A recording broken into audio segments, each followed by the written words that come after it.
warahmatullahi wabarakatuh. Perkenalkan, nama saya Muhammad Jody Ainul Yakin, NIM 6101418144, Rombel PJKRB. Di sini saya akan mempresentasikan desain usaha dalam bidang industri olahraga yang akan saya buat di masa yang akan datang, yakni membuat souvenir olahraga. Mengapa saya akan membuat souvenir olahraga ini? Karena setiap orang pasti mencintai olahraga atau memiliki ketertarikan yang lebih terhadap klub olahraga favoritnya. Biasanya orang-orang akan mengumpulkan atau sangat menginginkan atribut atau merchandise klub yang disayanginya. Nah, dari hal ini saya akan memanfaatkan sebagai peluang bisnis yang bagus untuk memulai bisnis souvenir olahraga ini. Banyak souvenir yang akan saya buat, seperti contohnya yakni kaos tangan, jam dinding, mug, pulpen, dan lain-lain. Untuk pemasarannya sendiri bisa melalui toko atau e-commerce, melalui Shopee, Lazada, Facebook, Instagram, dan lain-lain. Kemudian analisis SWOT dari desain olahraga yang akan saya buat, yakni yang pertama dari strength atau kekuatan. 1. Souvenir dengan mutu yang bagus, kualitasnya tinggi. Kemudian yang kedua, bervariasi atau beraneka ragam. Kemudian yang kedua, ada weakness atau kelemahan dari produk ini, yakni membutuhkan modal yang cukup banyak, kemudian membutuhkan tenaga kerja yang banyak, dan belum adanya mitra kerja. Kemudian yang ketiga yaitu opportunities atau peluang. Yang pertama yakni digemari oleh para pecinta olahraga karena ini menjadi favoritnya. Kemudian barang yang murah meriah.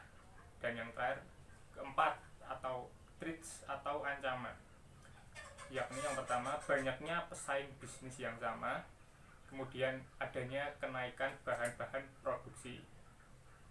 Terus bagaimana strategi pemasaran saya yang akan saya lakukan di masa yang akan datang? Yang pertama yakni strategi segmentasi pasar. Pemilihan pasar potensial berdasarkan keinginan, kebutuhan, kelompok, atau kecenderungan. Segmentasi pasar dapat membantu dalam hal menyalurkan uang dan usaha ke pasar potensial yang paling menguntungkan, merencanakan produk yang dapat memenuhi permintaan pasar, menentukan cara-cara promosi yang paling efektif, memilih media advertensi, dan yang terakhir mengatur waktu dengan sebaik-baiknya. Kemudian strategi yang selanjutnya yakni strategi berorientasi pasar, merupakan upaya sadar dan sistematis dari pelaku industri atau perusahaan untuk bisa menjangkau pasar. Setiap perusahaan atau setiap industri pada dasarnya dalam mengembangkan bisnisnya dengan tujuan untuk mencapai pasarnya. Kemudian yang selanjutnya ada strategi relasional pasar. Strategi relasional pasar ini merupakan pola komunikasi atau kepercayaan yang terjalin antara relasi dan mitra kerja dalam bidang industri dan dunia usaha. Optimalnya, pemasaran pada dasarnya terbentuk kesuksesan dalam membangun jaringan komunikasi atau relasi antar perusahaan dan konsumen.